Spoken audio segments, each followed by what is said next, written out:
Quand mon serviteur m'appelle, dit le Seigneur, moi je lui réponds. Je veux le glorifier, le libérer de longs jours, je veux le rassasier. L'entière ouverture de ce premier dimanche de Carême, tiré du psaume 90, versets 15 à 16. Frères et sœurs bien-aimés, que la grâce et la paix de Jésus le Christ, notre Seigneur, soient toujours avec vous. Nous arrivons aujourd'hui, dimanche 9 mars 2025, au premier dimanche de Carême de l'année liturgique C. La couleur liturgique est le violet, comme l'avez remarqué sur ce plateau. Aujourd'hui, premier dimanche de Carême, Dieu continue de nous tenir la main pour nous conduire au désert. 40 jours de jeûne, 40 jours de prière, 40 jours de partage, et pour nous permettre d'entrer de plein pied dans ce temps de Carême, en ce premier dimanche, disposons-nous à suivre cette émission avec la prière qui sera dite par le révérend Père Nsama Rodrigue, prêtre de l'archidiocèse d'Abidjan. Au nom du Père, et du Fils, et du Saint-Esprit. Amen. Le Seigneur soit avec vous. Et avec votre esprit.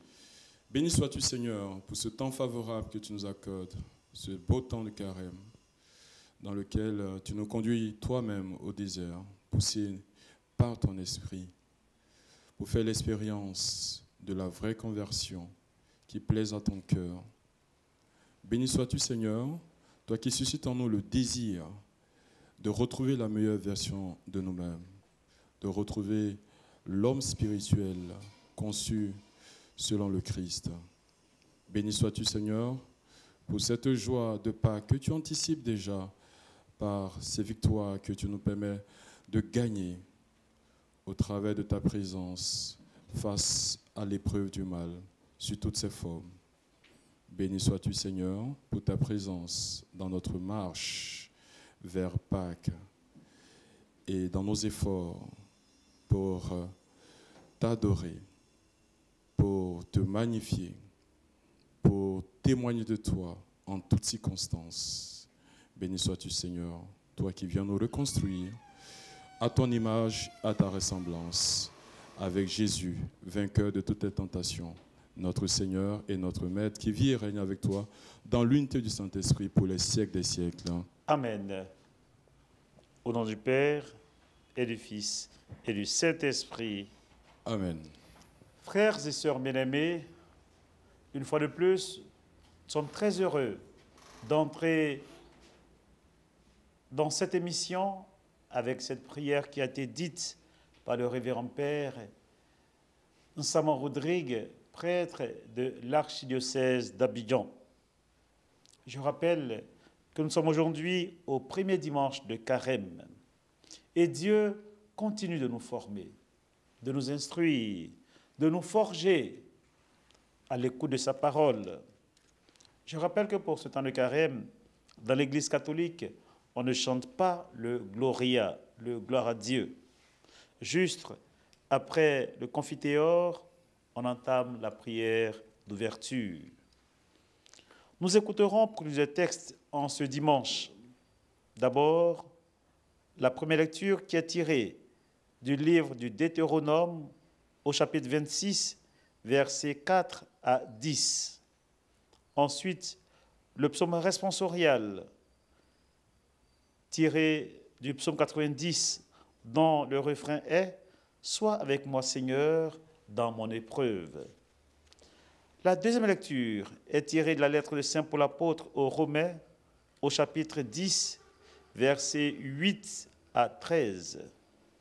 Et enfin, l'évangile tiré de Saint Luc, au chapitre 4, versets 1 à 13. Écoutons à présent cette page d'évangile. En ce temps-là, après son baptême, Jésus, rempli d'Esprit Saint, quitta les bords du Jourdain. Dans l'Esprit, il fut conduit à travers le désert où, pendant 40 jours, il fut tenté par le diable. Il ne mangea rien durant ces jours-là. Et quand ce temps fut écoulé, il eut faim. Le diable lui dit alors, « Si tu es le Fils de Dieu, ordonne à cette pierre de devenir du pain. » Jésus répondit, « Il est écrit, l'homme ne vit pas seulement de pain. » Alors le diable l'emmena plus haut et lui montra en un instant tous les royaumes de la terre. Il lui dit, « Je te donnerai tout ce pouvoir et la gloire de ces royaumes, car cela m'a été remis et je le donne à qui je veux. Toi donc, si tu te prosternes devant moi, tu auras tout cela. » Jésus lui répondit, « Il est écrit, c'est devant le Seigneur ton Dieu que tu te prosterneras, à lui seul tu rendras un culte. » Puis le diable le conduisit à Jérusalem. Il le plaça au sommet du temple et lui dit, « Si tu es le Fils de Dieu, d'ici, jette-toi en bas, car il est écrit, il donnera pour toi à ses anges l'ordre de te garder, et encore, ils te porteront sur leurs mains, de peur que ton pied ne heurte une pierre. » Jésus lui fit cette réponse. Il est dit, « Tu ne mettras pas à l'épreuve le Seigneur ton Dieu. » Ayant ainsi épuisé toutes les formes de tentation, le diable s'éloigna de Jésus jusqu'au moment fixé. Acclamons la parole de Dieu. Louange à toi, Seigneur Jésus.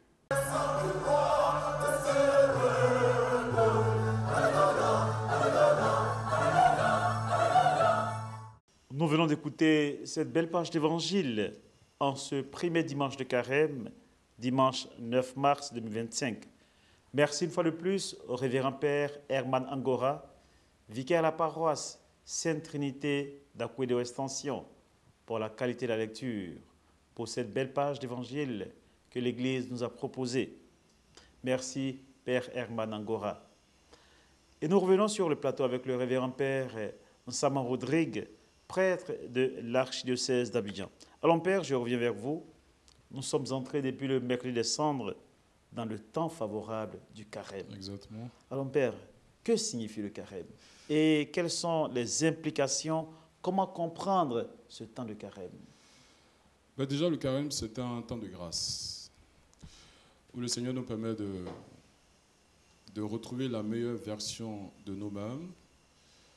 Et donc, ce qui va susciter chez nous, ce qui va exiger chez nous de la disponibilité à la conversion véritable, à la conversion de nous-mêmes, par rapport à ce que nous sommes, par rapport à ce que nous sommes appelés à devenir, et la conversion de nous-mêmes par rapport aux autres, donc dans notre relation avec les uns les autres, et la conversion de nous-mêmes par rapport à Dieu, donc la conversion de notre relation à Dieu pour qu'elle soit de plus en plus et de mieux en mieux qualitative, parce que justement le temps de carême est là pour nous signifier que nous avons besoin de regarder en face les façons dont on routinise notre vie, et nous avons besoin de s'éveiller à quelque chose de mieux, à quelque chose de plus spirituel, et à quelque chose de plus humanisant, de plus divinisant de notre vie. Et justement, le temps de carême est un temps où nous faisons l'expérience de l'élan nouveau en Dieu. Merci. Le temps de carême, en définitive, devient comme un temps de pénitence. Exactement. Je qualifie personnellement le temps de carême comme une montée en descente vers Pâques. Une montée en descente vers Pâques. C'est un paradoxe que j'utilise souvent, juste pour signifier qu'au fur et à mesure qu'on va progresser vers Pâques, vers l'authenticité de nous-mêmes, à l'image de Jésus-Christ ressuscité, il va falloir faire la descente, justement, vers les profondeurs de notre vie ancrée dans le péché, pour qu'avec Jésus, nous puissions être dans une logique de déracinement de nos liens au péché, à l'auteur du péché, à l'influence de tout ce qui produit en nous la séparation et l'allergie de Dieu, l'allergie de notre vie qualitative en Dieu, afin de reprendre la marche en montée, justement, vers celui qui ressuscite avec nous et qui nous donne ce pouvoir, justement, de retrouver la meilleure version de nous-mêmes. Alors, Père, pour reprendre votre expression, le temps de carême est une montée, une descente. Une montée en descente. Ouais. Alors, et justement, l'Église nous propose de vivre ce temps-là avec une couleur liturgique, le violet. Ben, Pourquoi le violet? Voilà, le violet, c'est une belle symbolique de pénitence, de deuil, de conversion. Elle atteste aussi de notre état d'abaissement, de notre volonté d'abandon à ce beau mystère de la conversion que le Seigneur veut susciter en nous et dans laquelle il nous introduit à travers justement son entrée lui-même au désert. Justement, le violet aussi signifie l'effort consenti, mais qui est accompagné de la grâce de Dieu. Voilà. Et donc, il n'y a pas tant de gaieté à la fois dans cette dynamique, mais il y a un confort qui est suscité par l'espérance qui ne déçoit pas, à savoir que nos efforts ne seront pas vains si nous savons compter sur le Seigneur dans notre marche, dans ce combat spirituel, où le Seigneur en premier est vainqueur. Et à l'issue de ce combat, justement, le Seigneur nous porte à sa propre victoire. Alors on peut dire que le temps de carême est un temps de combat spirituel. Exactement, il s'agit de cela. Le combat spirituel, je le dis, c'est un engagement vers le confort de Dieu, mais qui va demander de payer le prix d'un certain inconfort. C'est-à-dire de pouvoir se regarder en face et de pouvoir regarder l'homme nouveau que nous sommes appelés à être dans le Christ, et justement avec le Christ, de prendre la conviction de rentrer en nous-mêmes et d'aller en combat contre nous-mêmes, nos appétits charnels, négatifs, contre nos convoitises, nos désirs, contre ces esclavages qui sont les nôtres, afin de vraiment mourir à nous-mêmes et ressusciter à Jésus. Donc il y a la pénitence, c'est cela, c'est vraiment l'épreuve de renaissance qui coûte de pouvoir se départir de ce qu'on a été et pouvoir s'élancer vers ce qu'on devrait être, justement, en Christ. Ok. Alors, mon Père, on sait également que dans l'Église catholique, le carême repose sur des piliers. Alors, rappelez-nous rapidement, quels sont les piliers de ce temps de carême? Alors, traditionnellement, c'est les trois piliers. Les piliers de la prière, du partage, de la pénitence. À travers ces trois piliers, d'abord, le pilier de la prière, au travers du temps de carême, c'est que nous sommes tous appelés à retrouver le goût de la rencontre avec celui qui est plus intime que nous, à savoir Dieu. Prier, comme dit Sainte Thérèse de l'Enfant Jésus, c'est l'élan du cœur. Nous nous rappelons les paroles de Jésus, hein, là où sera ton trésor, là justement se trouvera ton cœur, justement. Donc, prier, c'est retrouver cette communion avec le Seigneur. Partager, c'est retrouver cette communion de qualité avec les uns les autres. Et la pénitence, c'est resserrer ses énergies, justement, et les recentrer, les ordonner à Dieu et à travers Dieu dans l'amour du prochain également.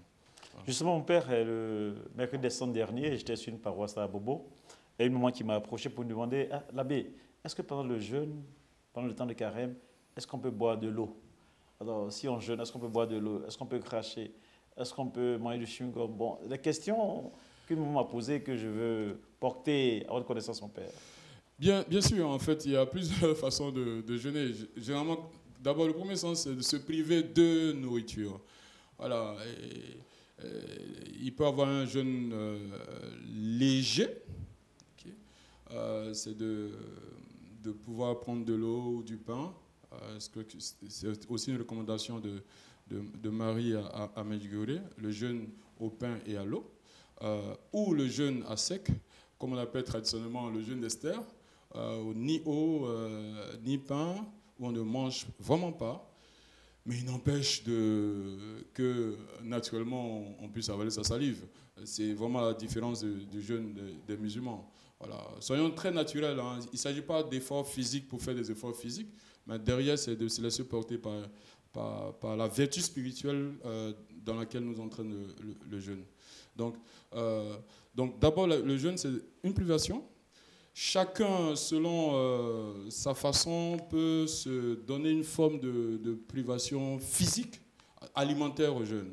Ne pas manger le matin, ne pas manger le soir, ne pas manger le matin, ne pas manger à midi, comme on veut. Y compris le fait que maintenant, au-delà de cela, il y a des formes de jeûne qu'on peut pratiquer, à savoir se déshabituer, se déconnecter des réseaux sociaux. C'est aussi des sortes d'appétit qu'on a. L'esclavage des réseaux sociaux. Aujourd'hui, en ce temps de carême, on peut quand même prendre le temps de jeûner par rapport à cela, en se coupant momentanément ou peut-être définitivement ou temporairement de certains réseaux sociaux. Il y a aussi le fait qu'on peut jeûner avec la parole, dire du bien, comme on le dit à l'ivoirienne, réfréner nos penchants vers le béret, on va dire comme ça, mais, voilà, vers les ragots.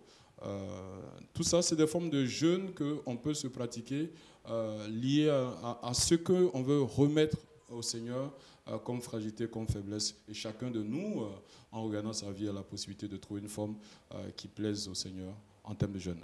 Père, et qu'en est-il des enfants en âge de scolarité? Qu'en est-il également des personnes, des malades? Qu'en est-il des personnes âgées? Est-ce qu'elles sont contraintes au jeûne? Il n'y a pas de contrainte en soi. Les personnes malades, déjà, leur souffrance est déjà une disposition à s'ouvrir au Seigneur. Et donc, c'est par leur souffrance, puisque dès l'instant où on jeûne, on souffre quelque part. Donc, par la souffrance de toutes ces personnes qui sont dans un état de fragilité, de vulnérabilité et même de santé précaire, c'est un jeûne qui ne dit pas son nom. Y compris le fait que s'ils sont engagés dans le temps du carême et qu'ils veulent jeûner, ce sera peut-être pour eux peut-être de rallonger leur prière, d'être plus attentifs aux uns aux autres, de désirer écouter la parole de Dieu, de se laisser bercer par la parole de Dieu, de se laisser vivifier par l'esprit de la parole de Dieu. Qu'on soit malade ou pas, la parole de Dieu nous concerne. Pour les enfants, ce sera par exemple de bien travailler. Comme je suis dans l'éducation, ce sera peut-être de s'éloigner des jeux vidéo, de s'éloigner d'un certain nombre d'addictions pour qu'ils soient plus disposés à la prière et à leur devoir d'État également. Ce sera par exemple pour les familles de retrouver le goût de la prière en famille. Et ça, je pense que c'est une denrée rare dans la pratique catholique des familles. Retrouver le goût de la prière, retrouver le goût du partage du repas ensemble, retrouver le goût aussi du partage de la parole de Dieu, retrouver le goût de la vie partagée, ça peut être une certaine façon de vivre la beauté du carême. Voilà. La beauté du carême. En définitive, le temps de carême est un temps de conversion, un temps de pénitence, un temps pour retrouver la meilleure version de soi-même, selon votre expression. Alors, le carême est aussi un temps pour nous recentrer sur la parole de Dieu. Mon Père, la première lecture de ce dimanche nous parle des prémices et de la récolte à apporter au Seigneur. Quelle est la signification de ce geste? Je vais rapidement faire une allusion à ce temps de carême-là. Offrir les prémices au Seigneur, d'une certaine façon, c'est offrir ce que nous avons de meilleur au Seigneur. Autrement dit, dans la symbolique, qu'on peut se personnaliser, c'est offrir ce qu'on est, ce qu'on a de meilleur au Seigneur. Et en même temps, derrière, c'est l'expression de la gratitude. J'ai envie de dire qu'au travers de ce texte, que le Seigneur nous appelle à reconnaître les bienfaits. Comme de psalmiste, on n'oublie aucun de ses bienfaits, bénis le Seigneur, ô mon âme. En reconnaissant les bienfaits du Seigneur, c'est que nous sommes appelés à éveiller notre mémoire à la reconnaissance de tout ce que le Seigneur ne cesse de tracer dans notre vie comme constellation de grâce merveilleuse et qui nous permet de vivre et de nous sentir édifiés par sa main secourable en notre vie. Et donc, au travers de cette première lecture, le Seigneur nous éveille à quelque chose auquel parfois on prête moins attention, c'est savoir dire merci, mais avec les dons qu'on reçoit de lui. Ben, ça vient de certaine façon, c'est de là que s'origine aussi le concept de la dîme. Donner le dixième de ce qu'on a, mais c'est comme donner le dixième, le plus précieux de ce qu'on est au Seigneur. Dans la confiance aussi en sa miséricorde pour ce qu'on n'est pas suffisamment pour qu'il nous ajuste à lui. Et donc, première lecture, dynamique de gratitude. Et en même temps, dynamique de reconnaissance que tout ce que nous sommes, tout ce que nous avons, tout ce que nous possédons, tout ce que nous pouvons être, ne peut que venir de lui. D'où l'invocation de psalmiste, mon rempart, le bouclier dont je suis sûr, c'est le Seigneur. Et c'est l'élan du cœur qui exprime les fils d'Israël en offrant le dixième de leur récolte, l'élan du cœur. En reconnaissant aussi derrière un témoignage de foi, en disant au Seigneur, c'est toi en qui nous croyons, nous reconnaissons que tout nous vient de toi, et alors nous t'offrons ce que nous avons de meilleur. Vous l'avez dit, la question de la dîme, mon Père. Il faut donc payer la dîme au Seigneur. Ben c'est littéralement écrit dans la première lecture. Il faut payer la dîme au Seigneur via les prêtres. Et c'est très bien d'entendre le livre du Deutéronome le dire. C'est un engagement chrétien, c'est un engagement biblique. Il nous faut payer la dîme au Seigneur comme la part la plus précieuse qu'on veut lui rendre. Mais c'est vraiment un élan de cœur. Voilà. Il ne s'agit pas de payer la dîme parce qu'on veut forcément s'acquitter d'une obligation qui vient d'un prêtre ou d'un berger ou d'une église, mais c'est d'abord une affaire qui concerne soi et Dieu, qui nous a fait du bien, à qui nous rendons grâce, parce que nous sommes et parce que nous possédons. Et donc payer la dîme est d'origine biblique. D'origine biblique, je fais dire c'est le naturel de tout enfant de Dieu. Okay. Payer la dîme, ça peut être en espèces. Payer la dîme, ça peut être aussi par une offrande particulière. Quelqu'un peut approcher un prêtre en disant, écoutez mon père, j'étais tellement, pendant ce mois ou pendant une circonstance particulière, j'étais tellement édifié. Voilà, je veux offrir ça, ce cadeau, ce présent ou cette somme d'argent pour le Seigneur. Voilà. Okay. Merci Père Rodrigue. Je rappelle que nous sommes aujourd'hui en ce dimanche, premier dimanche de Carême, dimanche 9 mars 2025. Nous sommes à l'émission Le Jour du Seigneur avec le révérend Père Nsama Rodrigue, prêtre de l'archidiocèse d'Abidjan. Nous parlons du temps de Carême et des textes de l'Évangile, en particulier de ce premier dimanche de Carême. Avant d'en arriver à l'Évangile, jetez un coup d'œil rapide sur la deuxième lecture. Mon Père, il est question de la proximité de la parole de Dieu, de sa présence, de cette parole dans notre bouche et dans notre cœur. Mon Père, que peut-on dire? Cette affirmation de Saint Paul. Alors, je vais aller plus loin. Quand j'ai entendu, j'ai médité cette deuxième lecture, ça m'a ramené carrément au livre de la Genèse, où Dieu dit, faisons l'homme à notre image et à notre ressemblance. Autrement dit, c'est pas la parole que nous avons été créés, que tout l'univers a été créé. Autrement dit, tout être, tout enfant de Dieu n'est que le fruit de la parole de Dieu. Et donc, ce que le Seigneur est en train de dire, c'est que c'est comme si le Seigneur disait tout simplement, devenez ce que vous êtes. Vous êtes des paroles vivantes, vous êtes des fruits, vous êtes des feux de cette parole-là. Et donc, le témoignage que vous avez à rendre, il faut que cette parole-là habite votre cœur, comme le tabernacle vivant qui accueille la parole qui s'est faite chair. Et c'est de là que sortira justement la parole qui plaît au Seigneur. Okay? Et faites en sorte que toute votre vie soit la concrétisation de cette parole que vous êtes, tout simplement.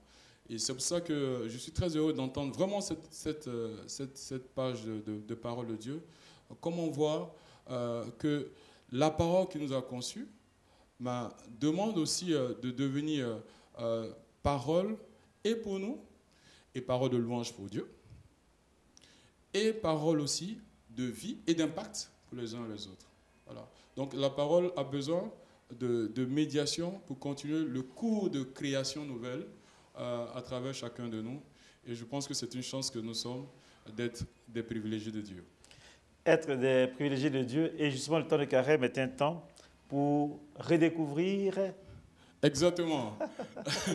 Exactement. C'est-à-dire que si on laisse... Jésus a dit, l'homme ne se nourrit pas seulement de pain, mais de toute parole venant de la bouche de Dieu. Donc si on laisse la parole de Dieu nous habiter, puisque c'est elle qui nous a conçus, prendre possession de nous, nous habiter de part en part dans notre vie, ben, la parole elle prend siège chez nous comme dans son temple. Et c'est Jésus qui fait retentir l'écho de sa parole pour que nous ne soyons que des canaux qui transmettons cette parole-là, justement. Les gens nous voyant réalisent qu'il y a quelque chose de significatif dans notre vie parce que la parole est en train de brûler en nous comme un buisson ardent. Voilà. Et en ce temps de carême, nous sommes invités à replonger dans le désir, mais avant dans la faim. Dans la faim, et c'est pour ça que le jeûne est important, dans la faim de la parole de Dieu, le désir de pouvoir savourer, de retrouver les délices de la parole de Dieu. Nous rappelons la parole de Salmi, c'est un fait de l'Éternel tes délices. Voilà. Et c'est de ça qu'il s'agit, c'est retrouver l'appétit de Dieu et être dans cette, dans cette excellence de découverte des profondeurs de l'amour de Dieu et de telle sorte que, justement, de telle sorte d'être éveillé à notre vie selon le péché et à retrouver une allergie par rapport à cela et à retrouver un grand bonheur du chemin qui nous est ouvert par la parole de Dieu. Rappelons-nous les paroles du psalmiste, ta parole est la lumière sur mes pas. Et cette parole de Dieu aujourd'hui nous dit, quiconque met sa foi en Jésus ne connaîtra pas la honte. Père. Ben, si Jésus lui-même a vaincu les tentations, si Jésus lui-même est resté debout, fidèle, est resté droit et jusqu'au bout, c'est la confiance au pouvoir de son Père et la confiance en l'Esprit Saint qui lui permet d'aboutir et d'atteindre le seuil de l'obéissance. Nous aussi, rappelons-nous toujours, et ça je ne cesserai de le dire, rappelons-nous toujours ce que Jésus dit à l'Eucharistie, faites cela en mémoire de moi. Et Jésus le dit encore, dans le monde vous connaîtrez la détresse, mais soyez sereins, moi j'ai vaincu le monde. Donc, si nous bâtissons notre vie sur Jésus le roc éternel, qu'est-ce qui nous reste? À garder le cap de la persévérance, de la confiance et à réaliser, comme dit cet auteur, qu'il y a quelque chose dans la persévérance qui force le destin heureux. Voilà. Et cela vaut aussi pour l'aventure avec le Christ, cette aventure de foi-là.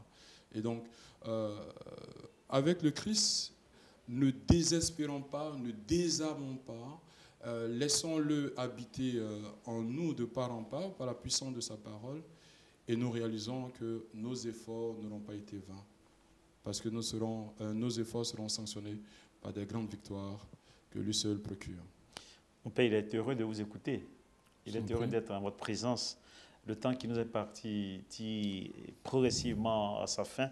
Mais rapidement, dites-nous, dans l'Évangile, on parle de Jésus dans le désert.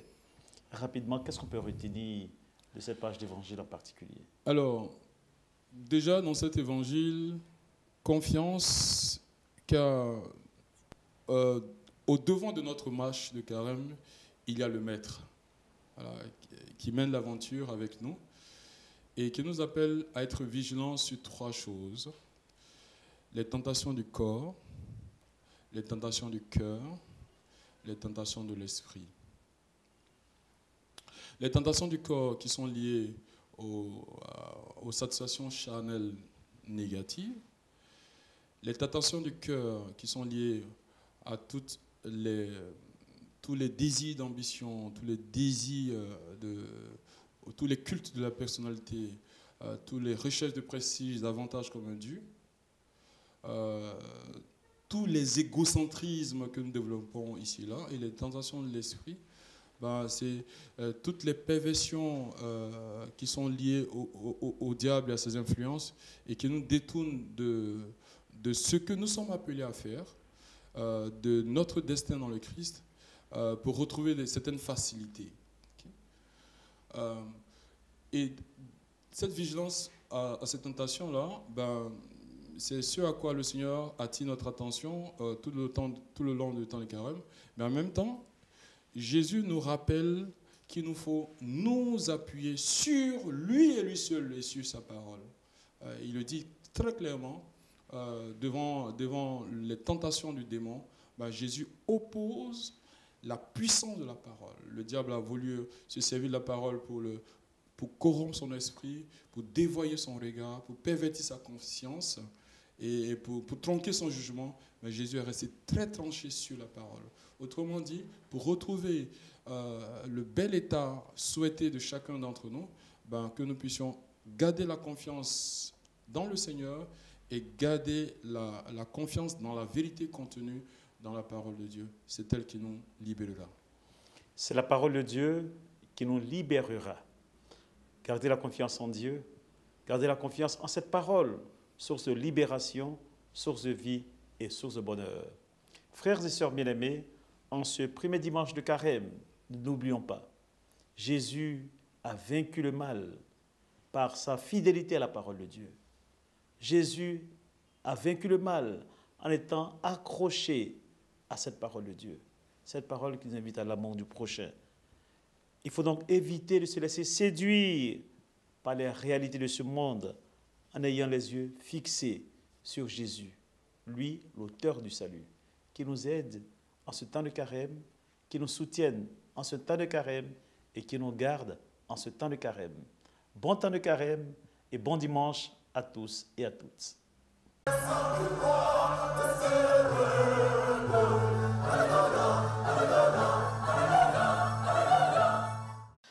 À tous ceux qui ont soif de la vie, celle de l'ici qui nous achemine vers celle d'ailleurs, le Père Jean-Claude Bras, prêtre du diocèse de Yamoussoukro, en mission dans le diocèse de Bayeux-Lisieux, en France, vous propose cette œuvre « Usage funéraire et mission de l'Église chez les Baoulés de Côte d'Ivoire, funérailles chrétiennes et chemin d'inculturation à la lumière de la théologie africaine ».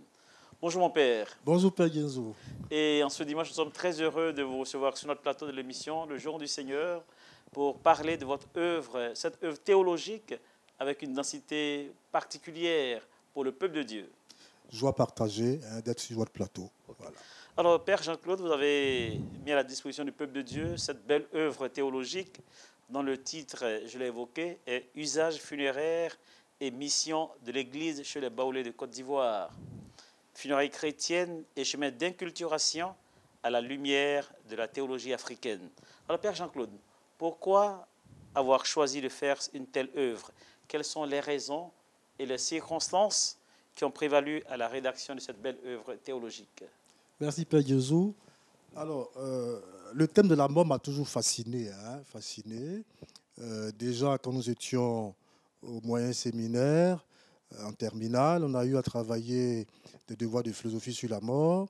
Au grand séminaire aussi, j'ai eu à faire mémoire sur les rites funéraires. Et puis, quand j'ai eu l'occasion de faire des études à l'université de Caen, en France, j'ai eu un cours en année de licence de master en anthropologie sur les rites funéraires. Et là, j'ai découvert, avec un grand sociologue, Louis-Vincent Thomas, que l'étude de la mort pouvait constituer, j'allais dire, une sorte de clé d'interprétation pour les sociétés. Alors, c'est un thème qui m'a toujours fasciné. Alors, qu'est-ce qu'on peut dire? Je dirais que la mort nous concerne tous et nous consterne tous. La mort nous concerne tous, en ce sens que tous, eh bien, nous mourrons un jour, voilà. Et c'est un de nos aînés, le professeur Paul Zahiri, dont j'apprécie la plume et l'intelligence lumineuse au niveau philosophique, anthropologique, qui disait que c'est mortellement que nous habitons cette contrée de l'être nommée la vie. Et il dit que chacun de nous est capable de mourir à tout instant. Voilà. Et puis, dans ce même sens, je dirais que on porte la mort, je veux dire, en bandoulière.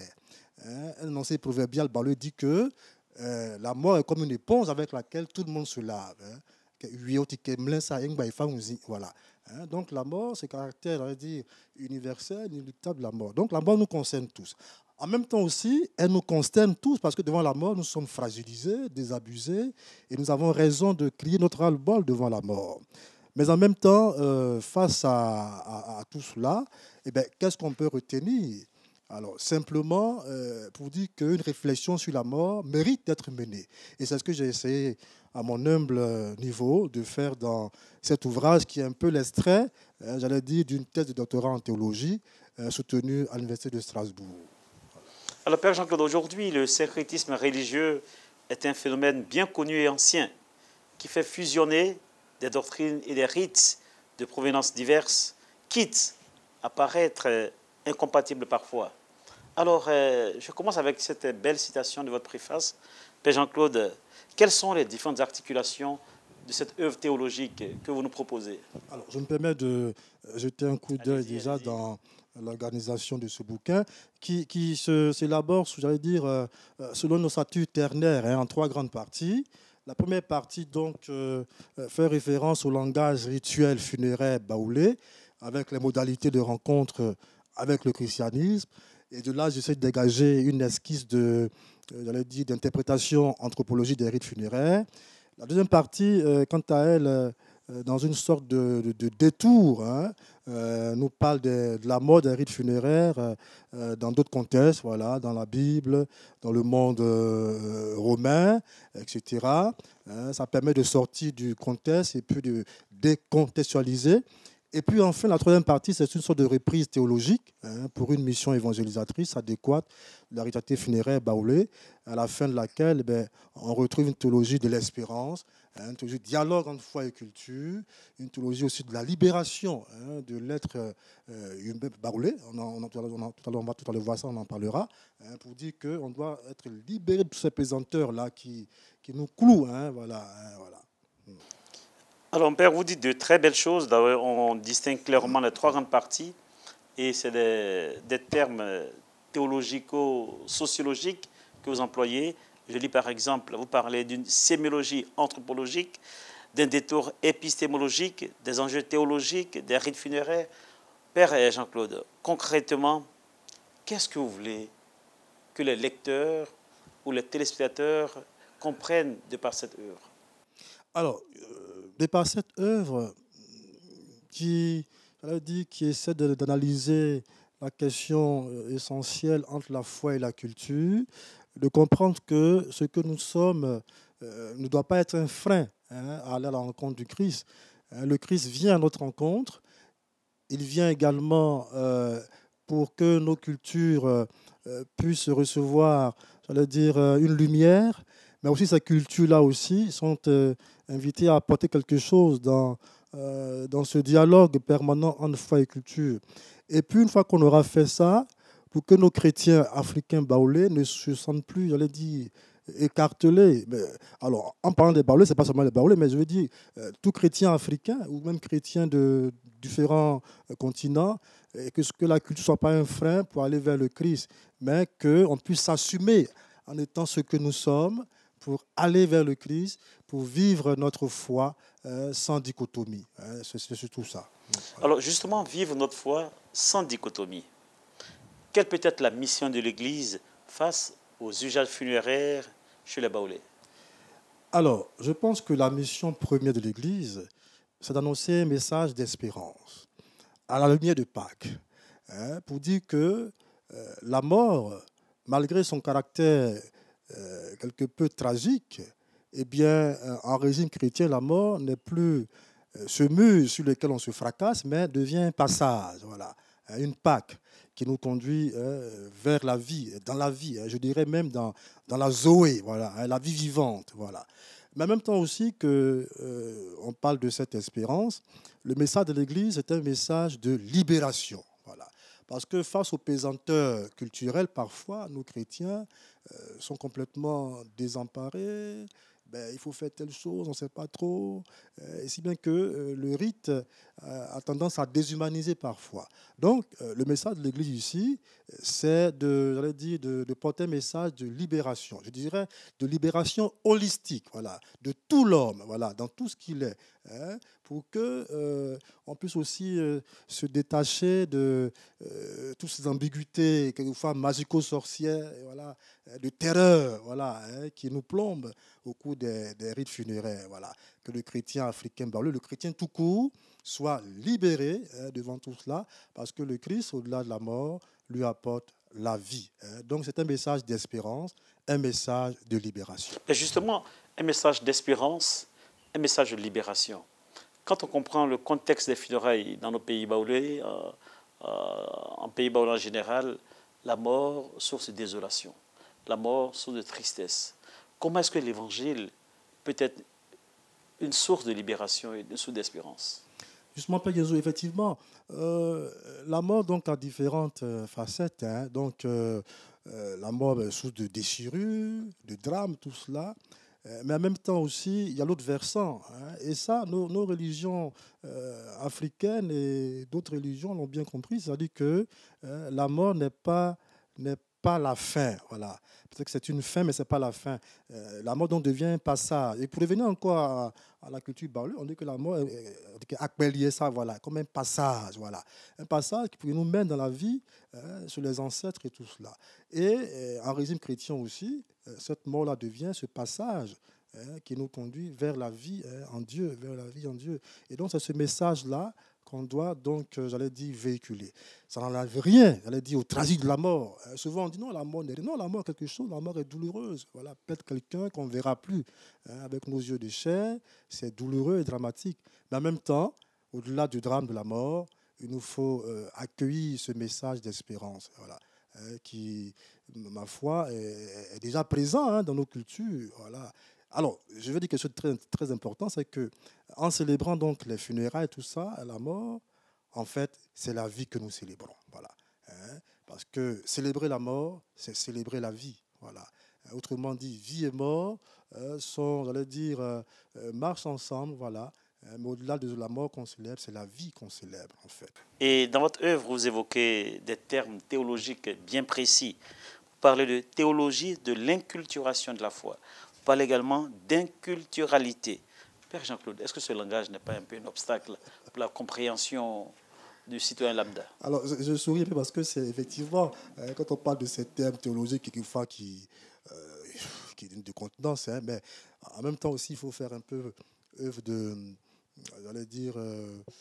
recherche et tout ça. Alors, l'inculturation, c'est un terme qui est bien connu des théologiens africains, des chrétiens africains. Il y en a qui pensent que c'est un thème assez rébarbatif. Mais bon, toujours est-il que, pour faire simple, je vais m'appuyer sur une définition d'un de nos aînés, le vénéré mémoire, le père Jean Saint-Bayot. Il dit ceci: l'inculturation est le processus par lequel l'on fait entrer Jésus-Christ et son message dans une culture, de telle sorte qu'il devient le principe d'animation qui, de l'intérieur, détermine qualitativement cette culture, la transforme, la transfigure et la porte à sa perfection. Voilà. Donc, un processus par lequel on fait entrer le Christ et son message dans une culture. Donc, là aussi, il faut ajouter qu'il y a un double mouvement. Donc, le message de l'Église du Christ dans la culture, cette culture aussi apporte du sien pour que la foi soit mieux vécue, etc. Donc, voilà, grosso modo, on pourrait passer des heures à faire une émission sur l'inculturation avec ces différentes acceptions. Mais là, je parle simplement de cette définition du Père Jean Saint-Saint pour dire que cette inculturation-là, c'est faire entrer donc le message de l'Église dans nos cultures et comment aussi nos cultures peuvent aussi donner quelque chose à cette parole de Dieu, à cet évangile-là, pour qu'elle soit mieux vécue. Voilà. Donc, alors, il y a eu donc ça. Et puis, l'interculturalité, on en parle effectivement, là, je fais référence au cardinal Joseph Ratzinger, voilà, le pape Benoît XVI, et c'est lui qui en parle d'ailleurs. Il en a parlé au cours, j'allais dire, d'une conférence à Hong Kong. Alors, je pense que la réflexion du cardinal Ratzinger, le pape Benoît XVI, en 93 à Hong Kong, eh bien, il a voulu inviter les théologiens à avoir un autre regard, hein, parce que pour lui, la compréhension de l'inculturation était comme si on prenait, j'allais dire, une foi de nulle part comme ça, qu'on venait mettre dans une culture. Voilà. Or, il n'y a pas de foi sans culture. Et puis, je pense que ce que le pape voulait nous faire comprendre, c'est que l'inculturation n'est pas à vivre sous un ordre monolithique, renfermé sur soi-même, mais être ouvert au dialogue des cultures. Voilà. Donc, il y a donc cette interculturalité, voilà, d'une mise en relation nécessaire de la culture et de la religion, voilà, pour que eh bien, cette rencontre interculturelle-là, eh bien, la foi chrétienne rencontre une autre culture et que les cultures aussi se rencontrent et s'interfécondent mutuellement. Voilà, c'est surtout ça. Merci beaucoup. Je rappelle que pour notre émission de ce dimanche, nous sommes avec le révérend père Jean-Claude Mbra, prêtre du diocèse de Yamoussoukro, docteur en théologie et actuellement en mission dans le diocèse de Bayeux-Lisieux en France. Père Jean-Claude, nous revenons avec vous, nous revenons sur votre œuvre théologique. Vous parlez une fois de plus de trajectoire de théologie thanatique inculturée. Trajectoire de théologie thanatique inculturée. Les mots sont choisis. Hein. Tout à fait. Les mots sont choisis. Et puis bon, Père Guézou, il ne faut pas avoir peur des mots. Hein. Vous voilà. savez, quand on fait une thèse, bon, on essaie d'employer des mots pour peut-être impressionner. Mais enfin, derrière tout ça, théologie thanatique, c'est théologie de la mort, voilà. Quoi, inculturée, vous avez dit quoi? Inculturée. Une voilà. trajectoire de théologie thanatique inculturée. Voilà. À la lumière de Pâques, je crois, non? Oui, éclairée par la lumière pascale. Voilà, tout à fait.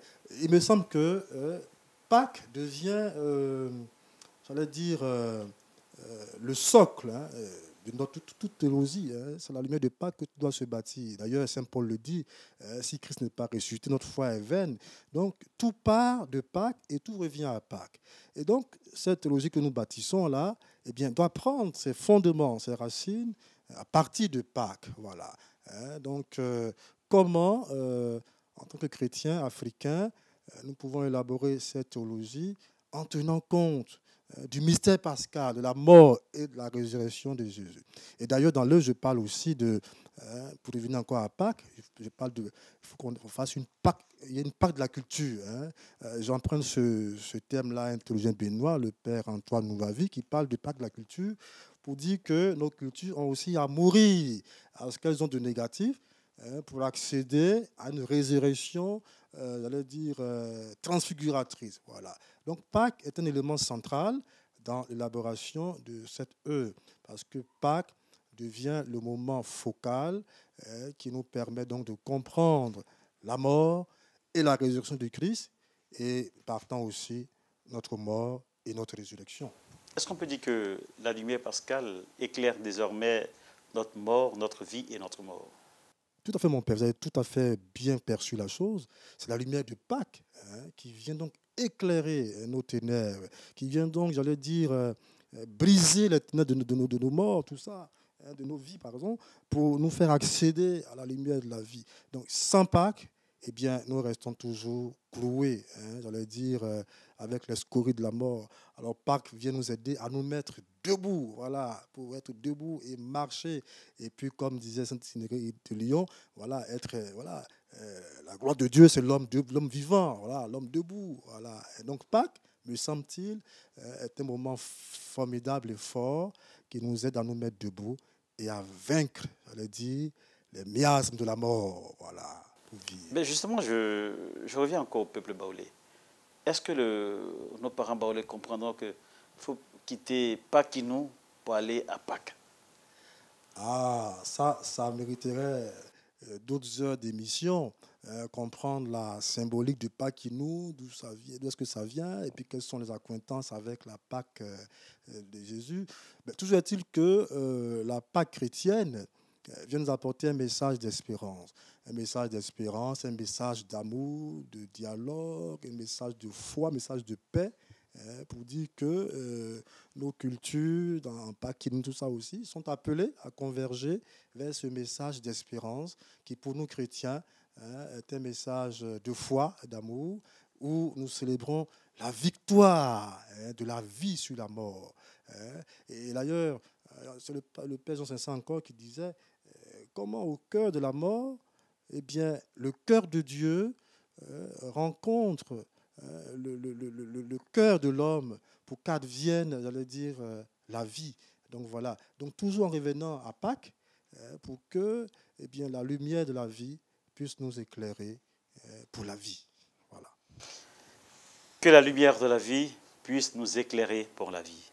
Père Jean-Claude, est-ce le message central que nos lecteurs, nos fidèles chrétiens doivent retenir en lisant votre œuvre théologique? Oui, mon Père, effectivement, que la lumière de la vie éclaire, j'allais dire, nos morts, nos différentes morts, des petites morts, voilà, mourir à telle chose, mourir à telle séparation, tel drame de la vie, et puis la mort, voilà. Mais que le message d'espérance de l'Église puisse nous éclairer. Et d'ailleurs, je dirais que cet ouvrage-là, qui parle de la mort, eh bien, doit parler en premier lieu, ou parle en premier lieu, de la vie. Et que nous sommes invités à vivre notre vie au-delà de la mort, qui nous achemine vers la vie. Je disais encore, vers la Zoé, la vie vivante. Voilà, un message d'espérance. Un message d'espérance. Père Jean-Claude, concrètement, où peut-on se procurer cette œuvre théologique? Et à quel coût? Ça c'est une très belle question aussi. Vous savez, la difficulté au niveau des maisons d'édition. Donc, le bouquin a été imprimé donc, chez l'Harmentan, à Paris. Donc, nous sommes en train de voir sous quelle modalité on peut se le procurer. J'ai eu pas mal déjà d'appels des uns et des autres qui demandent où est-ce qu'on peut avoir le bouquin. Donc, nous sommes en train de voir ensemble. Alors, le prix d'éditeur, il coûte 31 €. Donc, ça fait autour de 20 000 francs CFA. Voilà. Mais bon, acquérir la connaissance n'est jamais, j'allais dire, chose facile, mais on peut quand même se débrouiller, entre guillemets, pour se procurer cet ouvrage. Et puis surtout, essayer de lire des critiques, voilà, parce que la réflexion est toujours à construire. Ça, ce n'est pas une science infuse, c'est un échantillon de réflexion. On peut la parfaire, voilà, et voilà. Donc, nous sommes en train de travailler là-dessus pour voir comment trouver des voies et moyens pour qu'on puisse s'approprier cet ouvrage, mon père. Et plus ou moins ici à Abidjan? Nous sommes en train de voir aussi, on vous donnera quelques informations plus tard. Ok, voilà. Ok. Père Jean-Claude, merci. Toute l'équipe de production de l'émission Le Jour du Seigneur sur la RT1 voudrait vous dire merci. Merci pour ce travail théologique. Et je pense bien que l'enjeu majeur de votre travail a été, à travers l'étude des rites funéraires, de nourrir et de nous ouvrir à la dimension pentecostale de l'inculturation. Voilà, un autre terme, voilà, qui fait un peu jargonisant. Voilà. Pentecostal, c'est pour dire que c'est l'esprit de Pentecôte. À Pentecôte, qu'est-ce qui s'est passé? Tous ceux qui étaient là comprennent dans leur propre langue le message. Donc, c'est pour dire que cet ouvrage-là s'ouvre à tout le monde entier. Pas seulement les Baoulés, mais à tout le monde, pour qu'on puisse entendre le message de l'Église, le message de Dieu, du Christ, dans sa propre langue. Voilà. Et être, j'allais dire, pour citer le professeur Santédi, qui a préfacé le bouquin, être des acteurs d'une théologie de l'inventivité, voilà, de la création, la créativité, voilà, créer, inventer aussi, voilà, créer, voilà. Père Jean-Claude, votre message final, votre mot de fin? D'abord, vous dis merci, Père Jésus, merci à vous, à toute l'équipe qui nous accompagne aujourd'hui. Et puis, adresser encore ce message d'espérance et de paix à tous ceux et celles qui ont perdu notre cher, qui sont tout le temps, j'allais dire, au quotidien frappés par la mort de notre cher. Dit que la mort nous concerne tous, elle nous consterne tous, mais en même temps, annoncer un message de paix, un message d'espérance, un message de libération. Et je termine en disant, osons vivre la vie en dépit de la mort qui nous achemine vers la vie, la Zoé, la vie vivante. Un lecteur sensible aux valeurs africaines réalisera combien cet ouvrage met en relief la possibilité toujours croissante de la rencontre riche et enrichissante, vivante et vivifiante entre foi et culture. Jésus est le chemin, la vérité et la vie. Jésus est la source de la vie en plénitude. Jésus est le donneur de la vie.